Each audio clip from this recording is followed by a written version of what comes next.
What is my story of this year? 2020 will be spoken of for generations as the year in which COVID-19 wrought havoc to our lives. It is difficult to grasp the enormity of the disruption that the virus has caused, not just here in our country, but worldwide. There's a stark realization that we really are all in it together.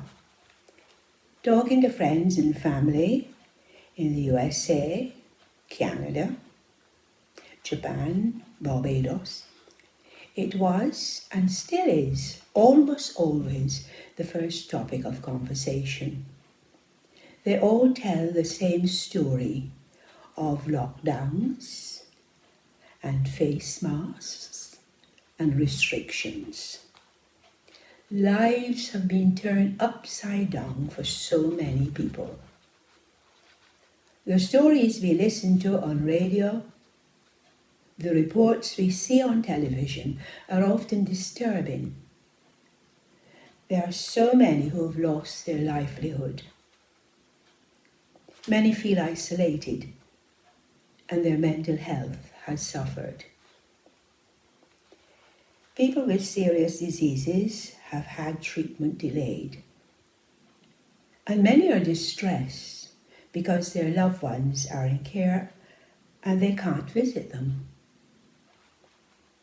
I'm fully aware of those difficulties and find them troubling, but life for me has not had those concerns. In a strange way, it has been liberating to be told to shield, to be left without a choice about whether I should continue with my activities or not. There was never any difficulty as to how I should spend my time. There were jobs to be done, but when once they were finished, out of the way, I didn't need to feel guilty if I spent too much time on crosswords, watching the television, reading a book, or just listening to the radio. Perhaps for those of us whose lives revolve around weekly worship, it may have been the absence of that gathering together that we have missed the most. But now there's an abundance of opportunities for worship. YouTube services and services on Zoom have multiplied. I was even able to join a streaming service from James Street, my home church in Barbados. Some say that there has been an increase in people tuning in to listen to services of worship, people who would not normally go into a church. Maybe more than anything else, this enforced limitation to activities outside the house has given me time to sit still for longer in the morning, to meditate, to think about my faith. And regularly, the song, "To Be in Your Presence," comes to mind, especially the words, "To rest in your presence, not rushing away." But it is not just those times in the morning when I have a sense of God's presence, sometimes almost tangible. But at other times too, at testing moments of the day, He offers reassurance. And often I feel deeply thankful, a feeling that can be brought on by the simplest of things. Time and time again, I've been struck by the wonderful words found in Isaiah 43. The promise God made to be with us, whatever the situation. We are His. He calls us by name. We are loved. Where do I find hope at this time? The wonder of not one vaccine, but 3 have been found so far, in record time. So there's the hope that before long we can get close to each other again. We can touch each other again. We can hug each other again.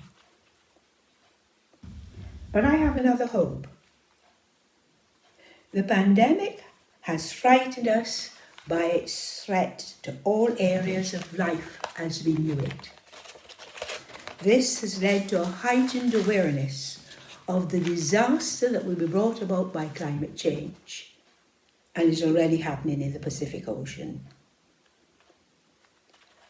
Our present Methodist prayer handbook's theme, "The Earth is the Lord's," already focuses on the issue of climate change. I find hope in that.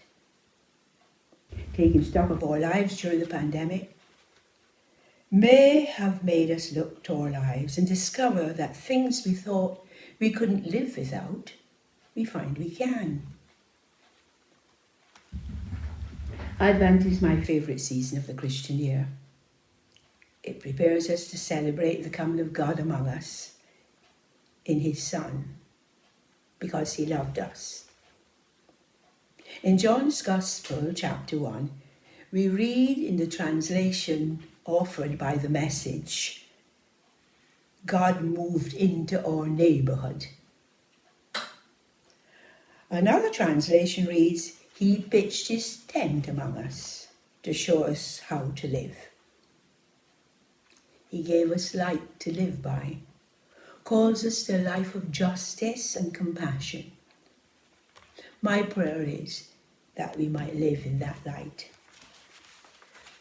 To finish, let me share with you some words from the song, Christ Be Our Light. Longing for light, we wait in darkness. Longing for truth, we turn to you. Make us your own, your holy people, light for the world to see. Many the gifts, many the people, many the hearts that yearn to belong. Let us be servants to one another, making your kingdom come. Christ be our light.